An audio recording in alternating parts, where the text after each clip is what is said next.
Israel, it's me, Red Planet, coming to you once again with another video.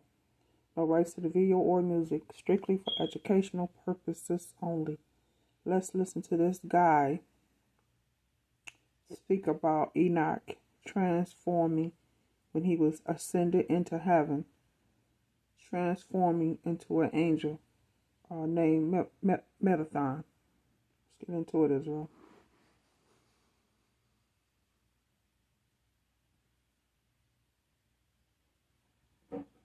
Mysterious angel who appears only in Jewish mystical texts, particularly within the Kabbalistic tradition.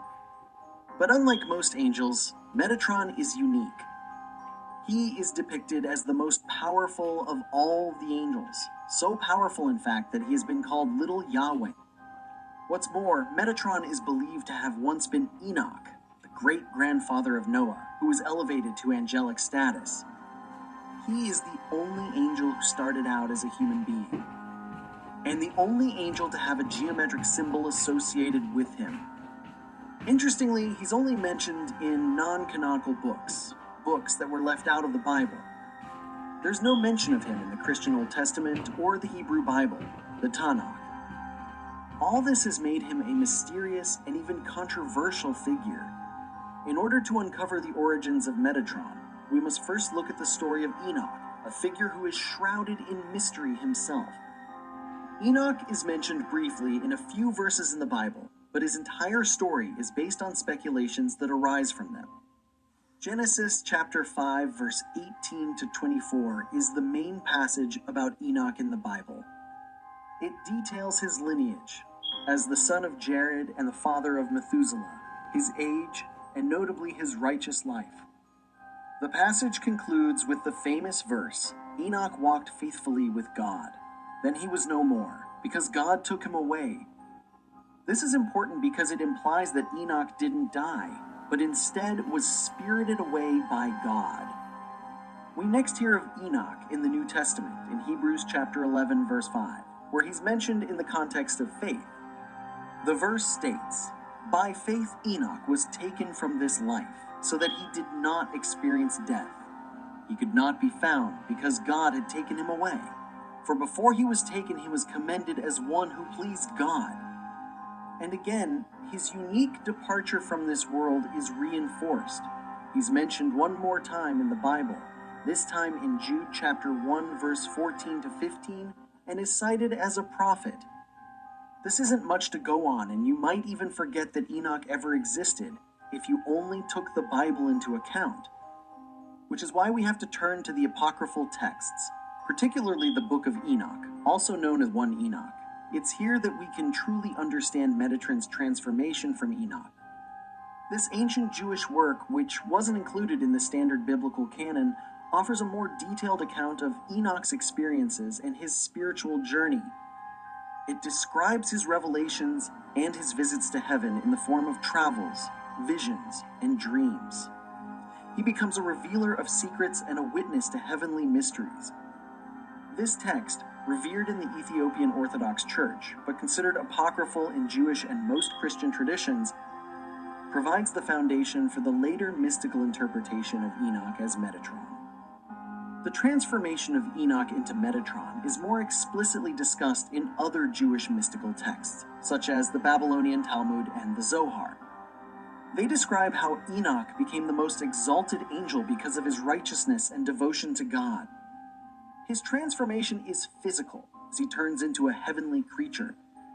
This Enoch, whose flesh was turned to flame, his veins to fire, his eyelashes to flashes of lightning, his eyeballs to flaming torches, and whom God placed on a throne next to the throne of glory, received after this heavenly transformation the name Metatron. Metatron is said to have 36 wings, a number signifying his elevated rank among the heavenly beings. His face is portrayed as radiating intense light, which reflects his role as a bearer of divine knowledge. Additionally, Metatron is often depicted holding a quill or a scroll, symbolizing his duty as the scribe of God's decrees.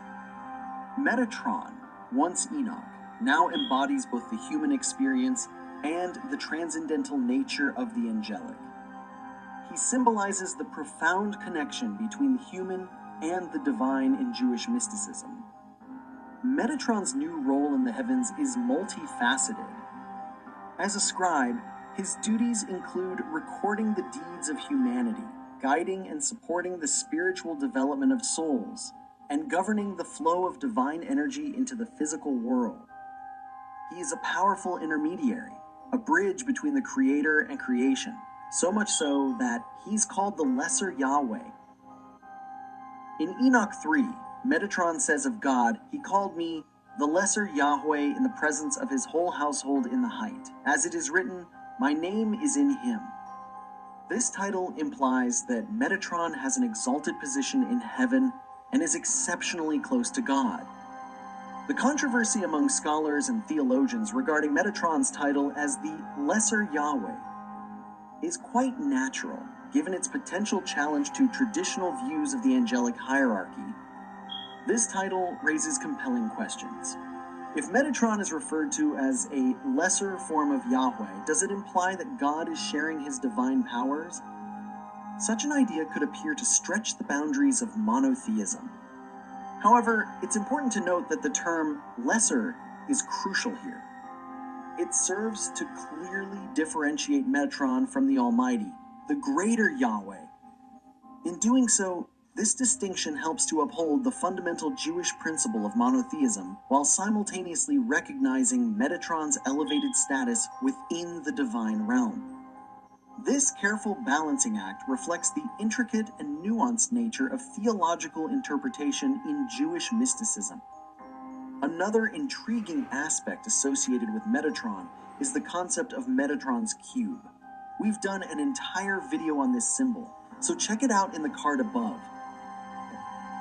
This symbol is not directly mentioned in traditional Jewish texts, but has been adopted in various mystical and esoteric traditions.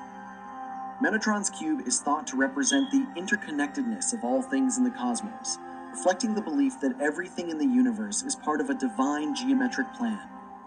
In modern esotericism, it is sometimes used as a symbol of protection, balance, and harmony, believed to act as a visual expression of the energy flows of the universe, as governed by an entity as powerful as Metatron. Metatron remains the most intriguing angel, known for his unique origins and extraordinary powers. Just as God incarnated as Jesus to walk among humans, Enoch also underwent a transformation to become Metatron, taking his place among the celestial beings. While he plays no role in canonical texts, he has inspired much esoteric speculation. If you enjoyed this video, please like it and subscribe to our channel.